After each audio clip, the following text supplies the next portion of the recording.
the Edge with April Mahoney Brains. Here, this is the place where the conversation is pointed, the guests are sharp, and the responses are never dull. Welcome home, Brains.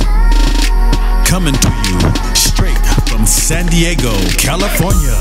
Let's welcome our host, April Mahoney. Well, you know, and your opinion only counts, right? I want to welcome you here on the Edge, okay? I have Dr. Shaunna Menard from Canada, and we're going to talk about things, medicine. We're going to talk about how people in the medical industry can level up to make six figures. We're going to talk about how her father healed himself from his stroke, the work that she's doing, and we're also going to talk about her fabulous book. And there's going to be an opportunity for you to win a copy of that and maybe a book bag from On the Edge. So let's welcome our guest. There she is, the beautiful Dr. Shaunna Menard. How are you? I'm doing great. Hi, April. Hi, Brains. It's good to be here. Well, we are so happy to have you here. So tell us a little bit about your story and your journey. You say you've been doing this 25 years. I told you I don't believe you. Well, yeah, I've been a medical doctor for 25 years. So I'm Dr. Shaunna Menard, and I'm best-selling author of that book, Free to Heal. And I really went from burned out medical doctor to rather blissed out health coach. And now I teach health coaches how they can break free to heal themselves and others, and so that they can create that like soul satisfying practice. So that's the short version. There's lots more details in that, of course. Okay, but what is a soul satisfaction? I mean, you know, number one, to be able to commit yourself to the education, to the time, and dedicate yourself to healing in any modality is a lot of work. So Yeah. tell us a little bit about the work that you do as a coach. We'll start there. Yeah, well, great question about soul satisfying. I mean, that was, I guess it's my soul's journey to determine what that was. And it really is that calling, that like thing that's pulling you forward, like you just have to do it. And it all started for me when my grandma died of cancer. Interestingly enough, I was 14 when my grandma died of cancer, and that launched a mission for me to help people live their longest, healthiest, happiest lives. So I went into medicine because I thought that's what I'm meant to do. And then 25 years as a radiologist, I realized that, you know, this isn't it. People have more power to affect themselves than they're realizing, and it really bothered me to watch people destroy themselves in front of their eyes. So I set on this quest, like how can people be healthy? And at the time I have 4 boys. I had all of them within 5 3/4 years. I know, that is so cute. Don't do that. But after each one, I'd lose all but 5 pounds, but times 4 kids plus 10 from high school, that's 30 pounds. And I looked at myself and I said, you know, first be the change you wish to see in the world. And I'm like, if I want a healthy, happy world, it's got to start with me. And I'm on the same trajectory of my patients. So I'm like, all right, what does it mean to be healthy? Physically, emotionally, spiritually, in all ways. And so with that, just had this ferocious appetite for like learning. And I cleaned up my act. I got healthy. I learned about clean eating and superfoods. And I thought, well, this is easy. It's not that hard. And about 70% of everything I'm seeing at the hospital as a radiologist could have been prevented with a healthy lifestyle.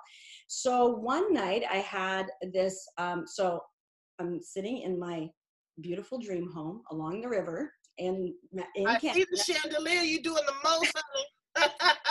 This was a different house. This was a different house. This was the house that I was going to be in forever as a result of my, and I looked around and I'm like, I can't keep this. I'm not even seeing it. I'm missing my kids. I'm not seeing them. I'm not even in this house. I'm always at work, and I'm missing their tuck-ins at night. I'm missing Christmas mornings, and people aren't really getting healthy. We're pinballing them back and forth from test to test to test to test. And then we say, sorry, there's nothing more that we can do for you. And Right. so when my grandma died when I was 14, that's not what I had in mind when I wanted to help people be healthy. So a late night desperate web search, puddle of tears, and in the middle of the night, and I found Deepak Chopra and the Institute San Diego. Yes, love that. Love San Diego, actually, love it. And the Institute for Integrative Nutrition. And so I kind of dove into both of those head on and just went on this quest. I became a health coach, and now I was working as a health coach and as a radiologist. And at the time when I went, the classes to be a health coach were live in New York. So I would travel. So Friday night, I'd go from the hospital, I'd go to the airport straight, fly there, get there in the middle of the night, Saturday all day, Sunday all day, an amazing experience. Like Deepak Chopra was one of the teachers. Andrew Weil, like there was like from Harvard. I know Andrew Weil. He's a wonderful man. I used to sell their products too. So yeah, and Mark Hyman, like all of these amazing speakers were there, and it was just an amazing experience in New York. I loved it. And then Sunday, I would fly back to be at home for my patients Monday morning at 7:30, and it was crazy. It was like every other week. But it was an amazing experience, an amazing time. And then I started to try to build a health coaching practice on the side. It was like in my sunroom. And at one point I had all of my clients off all of their medications. I didn't take them off, but their doctors did. But through the work that we were doing through nutrition and lifestyle changes and letting them share their story, the work you're doing here, April, is really healthy. It is really important for people to tell their stories. When I was sitting with them, I told them eat your broccoli or whatever the case may be. Right. Like, if you're going through like a bitter divorce, all the broccoli in the world's not going to make you healthy and happy. And so there's more to it. And so just the stories I heard, what I learned from that was everyone has a story. And it is so. And inflammation is really the cause of disease. Absolutely. And a lot of people don't realize that. And when something happens in your life, what is it? Metastasizes, yeah.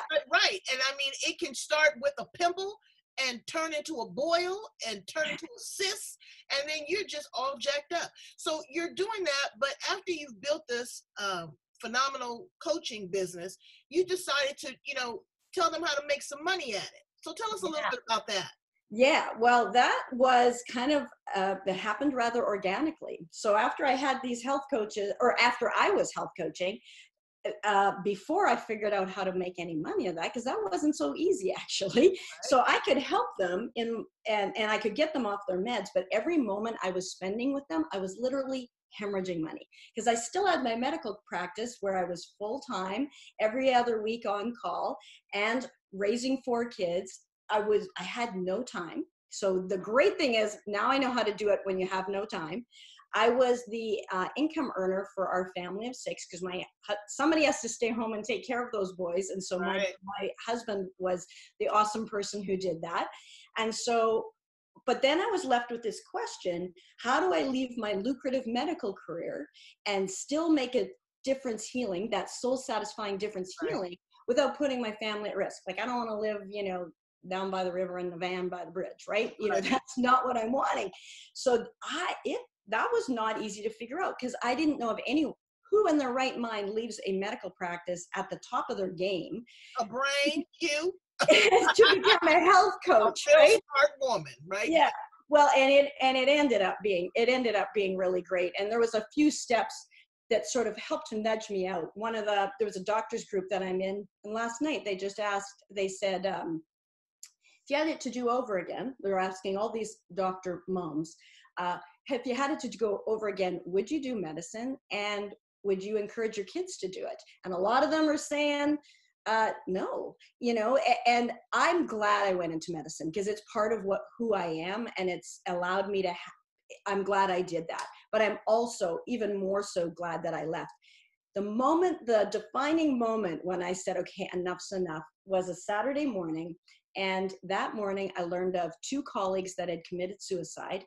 Wow. And I went in and saw my next patient, who was also a doctor, and I diagnosed her with breast cancer.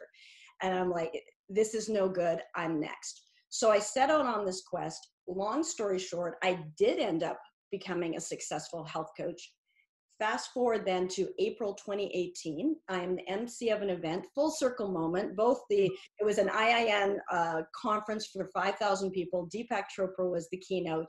And so all of those things decades ago that had led me to this moment, here I was. And these coaches were amazing. They had got their mom off rheumatoid arthritis or helped their dad with diabetes. And they wanted more than anything to heal another person. But hardly any of them were actually health coaching. And I'm like, that's no good.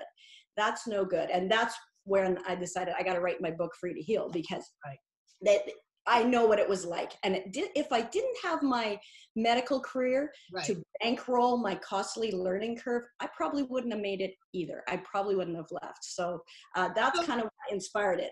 You've written this great book, and in it says 9 steps to successful soul-satisfying health coaching practice. Give us 2. Okay. The first step is awaken to your soul's purpose. So what is it that you really want? Deepak Chopra in those early days had us go into meditation. And before we went into meditation, we would say, who am I? What do I want? And how can I serve? Or what is my dharma? And so I started doing all of those things and getting clearer and clearer. And at the beginning, when I said, like, what do I want? And I'm like, not this was as much as I could formulate. Like, I didn't know what I wanted. Right. And I wanted people to be healthy, but like, okay, I went into medicine and this ain't working. Right. And so getting clear on, if we're going to climb a mountain, if you're going to create an amazing practice, let's make sure it's the right mountain. Right. And the time to quit is before you start. But once you're in it, keep going, because Seth Godin has a book called The Dip. And it's like, you start off and things are kind of like the honeymoon phase, and then it gets real. Right. And then this is not the time to dip or to quit in the dip. You want to keep going. And not, as Napoleon Hill's Think and Grow Rich says, don't stop 3 feet from the goal. Keep going. So that's the first one, is know what you want. What's the big picture? And let me add something to that. I talk to everybody on the planet, don't I, Brains? Yes. But, I'm seeing more and more, couple statistics that I heard that were really scary, is how many doctors actually commit suicide. Mm-hmm. My mother's doctor committed suicide. I couldn't believe it. We were devastated. You never think that the doctor would commit suicide, but you know what? They're human beings too. Yes. The second thing is that I'm seeing so many medical professionals leaving traditional westernized philosophy and going more into a holistic, spiritual, functional medicine type of realm to help people heal, because again, they see so much, here in the United States is either give you a pill or cut it out. Yeah. And so there's a lot more to that. But then Easternized medicine is the philosophy of prevention. Yes. How is that all integrated into some of the work that you do? Yeah, that's a great point. One of the things that was so great about becoming a health coach is we looked at like 100 different theories. And I've always been a big believer in there's more than one right answer. And my dad's story actually is a good example of this. And I am a doctor. I love doctors. I know that I went to medical school with them. I know a lot of people are trying to like Dr. Bash. I don't think that's the answer either. A lot of times their hands are tied. They can't just order whatever test they want anymore. They can't just, they're just not allowed to. And so they're kind of pinched. And they can't just prescribe just any old treatment necessarily either anymore. So I actually have more freedom, free to heal, as a health coach than I did as a medical doctor. And so I'm a lover of results. I just want what works. And so they're trapped. The other thing I know is I went to medical school with these people, and everybody in my class, they weren't doing it for the money. There's easier ways to make money. That's for darn sure. And less liability. Yeah, absolutely. But they do have this burning desire to heal. They have this, like, it matters to them. And I thought everybody felt that way. But I see someone who is sick, and I just want to help them. My husband is different. Like, he sees someone who's sick, he may feel bad, but he doesn't need, feel the need to go fix that. Right. He might see a car that is in trouble and he might need to go fix that. Absolutely. I see it and I'm like, So it either is in you or it's not. And so in 2016, my dad had a massive stroke. And the doctor said he could not survive. You better get here quick because we don't know if he's going to be alive when you get here. Wow. So long story short, I took a one-way ticket there, and I'll jump to the punchline and then I'll reverse to say, how did that happen? And so he ended up walking out of there on his own 2 feet in 35 days. Wow. So a number of things came into play, and it is that Eastern alternative, but also science-based everything. I used everything because sort of I am at the kind of my back's up against the wall. I got nothing to lose. Good position to be in, kind of, because you got nothing to lose. And I did everything. Now, ironically, if I was still working as a medical doctor in the city where he was, I would not have been able to help him. I would have been just going through, etc. The 3 steps, the 3 key elements that helped him was positive focus, taking baby steps in the direction that you want. That sounds so silly, but with positive focus, taking baby steps in the direction that you want are it. Most people believe what they're told. Most people, they say, he cannot survive, and they're going to believe it. At this point in my career and in my journey, I knew that who we really are is pure wellness. That's who we really, really are. Mm-hmm. And rather than my medical career, I spent fighting illness. Now I spend time allowing wellness. It's a huge difference. I focus on the ease rather than the dis-ease. Right. So easier said than done. When you're faced with your dad's not going to survive, you're going to trip. You're going to trip. It's going to catch you off guard. But I knew if I give my thoughts in that direction that I don't want, that's where we're going. Right. Easier said than done. Now, I can't think of joy in that moment, but I can get to neutral. And I had practiced this with Eckhart Tolle's Power of Now, all those great books. I had practiced getting in the moment of the neutral now, getting into what I call it like an elevator, get to the neutral lobby. Right. So I can focus on the water. How does that water feel? It's just neutral. I could wash my hands. I could focus on the pillow. I could maybe focus on some things that felt just a little bit good. So in that direction, as I'm now positively focused on what I do want, not on what I don't want, all sorts of things came to me, one of which was a book by Dr. Norman Doidge, amazing, The Brain's Way of Healing. And I read that on the plane because I couldn't sleep. And by the time I landed where he was, I was like, I just need him to have a pulse, and anything else I can do. Right. But the other thing that we did is, rather than focusing on all the things that he couldn't do, what can he do? Can you feel this? Can you move this? Can you move it a little more? So we put a calendar up in his room, and we had little Post-it notes, and every day we did our win of the day to keep us positively focused. All of those things led to him walking out of there. And I just talked to him this week. He's going to turn 86 next month. So that's like a profound story, but that's exactly how I help health coaches now create their practice, because they want to focus on the fact that they don't have clients. They want to focus on the fact that they don't know enough. They want to focus on the fact that they don't have enough money. Instead, let's focus on what you do know, what you can do. Yeah. And that's not just for health coaches, that's for every single individual. You know, is that you have to focus on the here and the now. Okay. As they always say, yesterday is gone. Tomorrow is not promised, and all you have is the present. Yes. And so you have to focus on that. But, you know, medicine has really changed. I work with a lot of people here at UCSD. I'm a part of a great networking group there at the university. And there's customized medicines, brains. Okay. Yeah. They can make your own recipe, but you got to have, again, the money. Okay. And there's no shame associated in money. You have dedicated your time. You have sacrificed your family, your 4 boys, traveling back and forth to take you to the next level, to, again, be of service and to help people.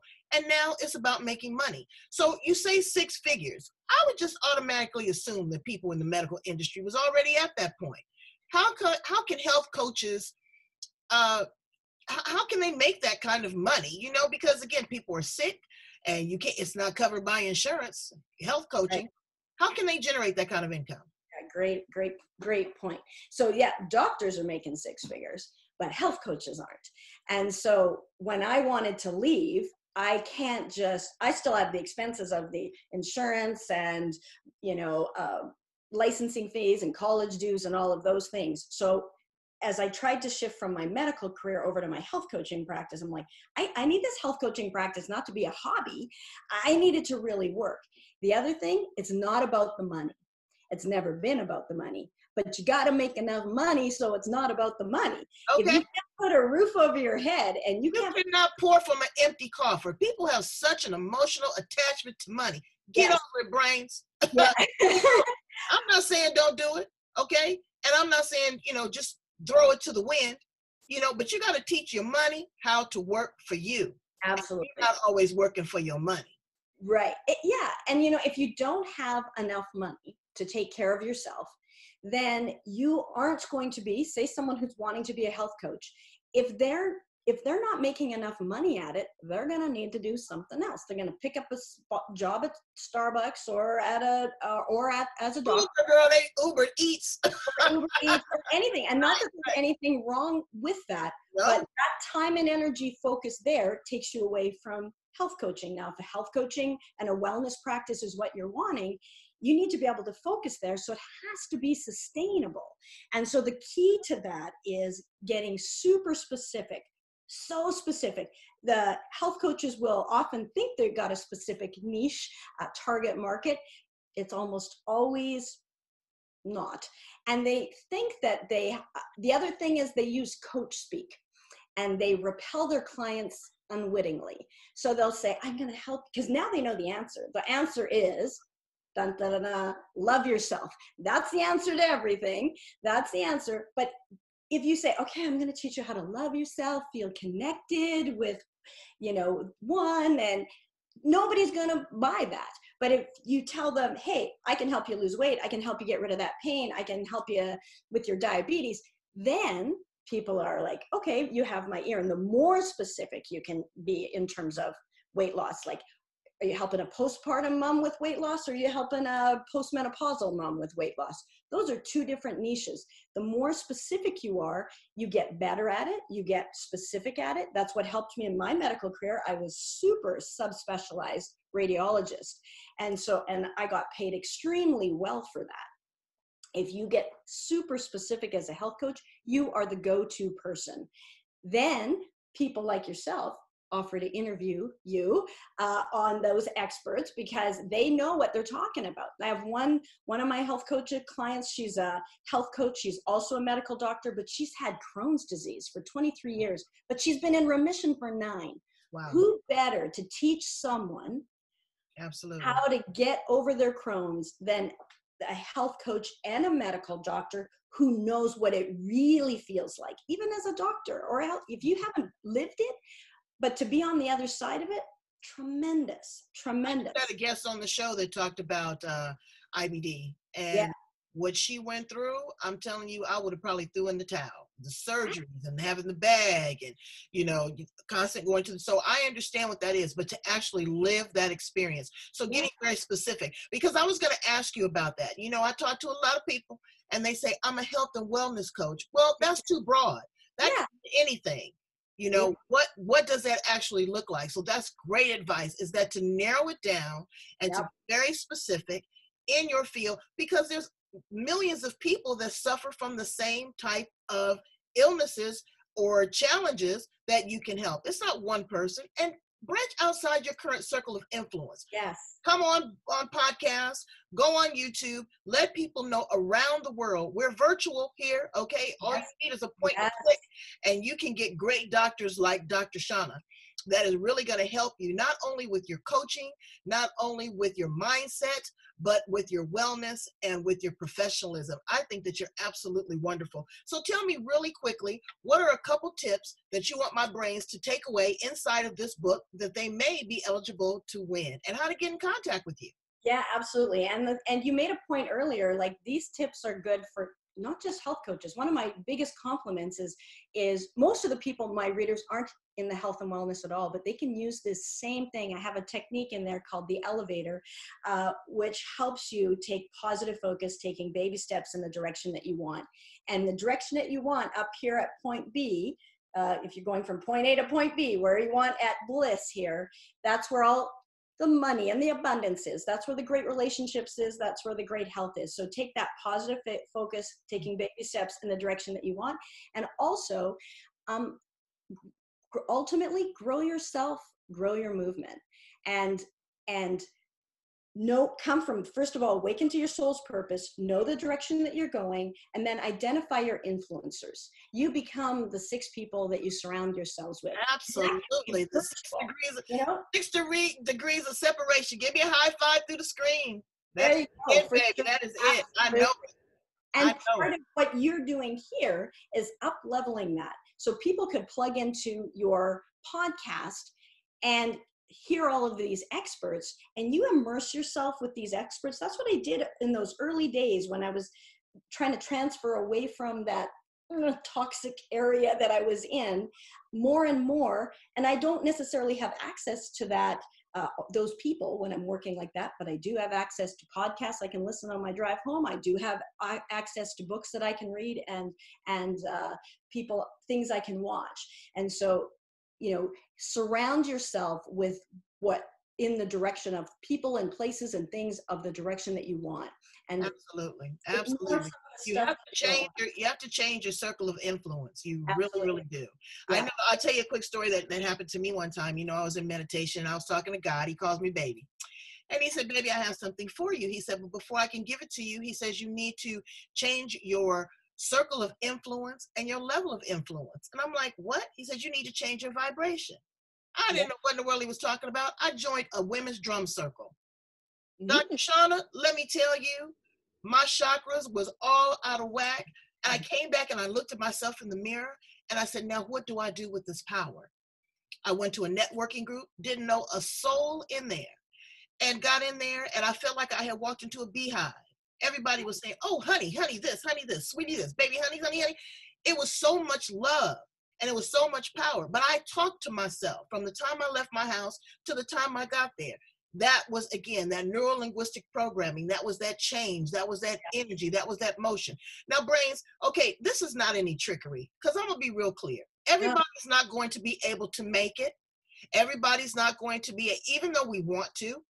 Some people don't have the drive. Some people don't have the will. Maybe some people's bodies are going to falter.